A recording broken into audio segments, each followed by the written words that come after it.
dare con la sua presenza a questa manifestazione. Un saluto ovviamente a tutti i presenti, un saluto veramente indistinto a tutti i presenti, un saluto ai miei compaesani, un abbraccio alle associazioni combattentistiche d'arma e a tutti i volontari, un saluto per tutti i carabinieri di congedo e vi ringrazio perché, signor Generale, noi quando abbiamo bisogno di aiuto, abbiamo avuto l'alluvione nel 2010, a me come Presidente della Regione è bastato alzare il telefono e chiamare i carabinieri di congedo, chiamare la protezione civile, chiamare tutti coloro che comunque sono a disposizione H24 per questa comunità. È il caso di ricordare il lavoro di queste persone che lavorano gratis per i veneti. Grazie, veramente grazie di cuore.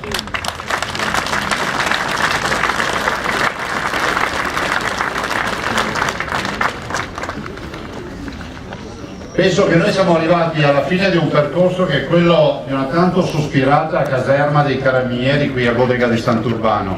È stata una volontà, non è stato facile, lo ricordava il sindaco, è stata una volontà con non poche traversie, con non poche difficoltà, ma oggi ci siamo.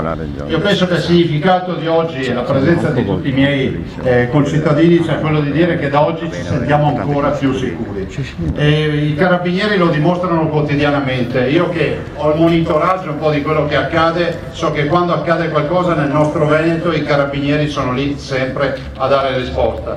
E come si dice spesso, e come amo anche ricordare, dico che se non si fossero bisognerebbe inventarli.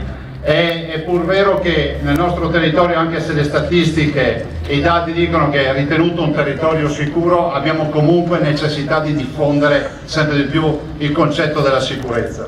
Dico anche che mi auguro, e vado a concludere, mi auguro che il Parlamento italiano decida magari in questo periodo di limbo, in attesa di andare a votare, magari di dotarsi, in un paese nel quale si dice che mancano sempre i soldi, di andare a dotarsi magari di leggi che costerebbero niente, magari decidere in una mattinata di votare una legge con almeno 3 articoli, no? L'inasprimento delle pene in un paese nel quale andare in galera è difficile ormai, bisogna mettersi di impegno.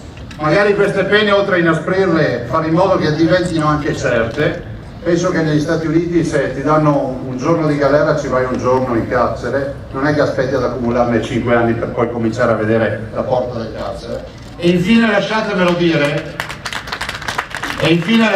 dire, vista la presenza nutrita di forze dell'ordine, fare in modo che i professionisti dell'ordine, i carabinieri, la Polizia di Stato, la Guardia di Finanza, la Forestale, che oggi è nei carabinieri, che saluto, un po' tutti coloro che comunque si occupano di ordine, fare in modo che i nostri uomini che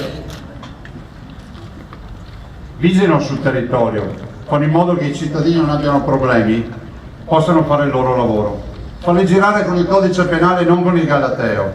Non pensare che se arrestano una persona che viene magari da un paese nel quale se tu rubi ti tagliano la mano, se viene qui in Italia la mano la tagliano al carabiniere che lo arrestano.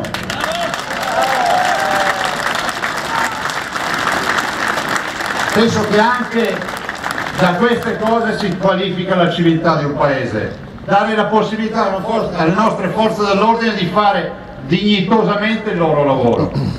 Io vi lascio con questo pensiero, dico ai miei cittadini, trattiamola bene questa caserma, collaboriamo con i carabinieri che ci sono qui. Facciamo in modo che si sentano a casa loro e facciamo in modo che il territorio diventi una rete per loro di informazioni e anche di collaborazioni. Grazie e buon weekend a tutti.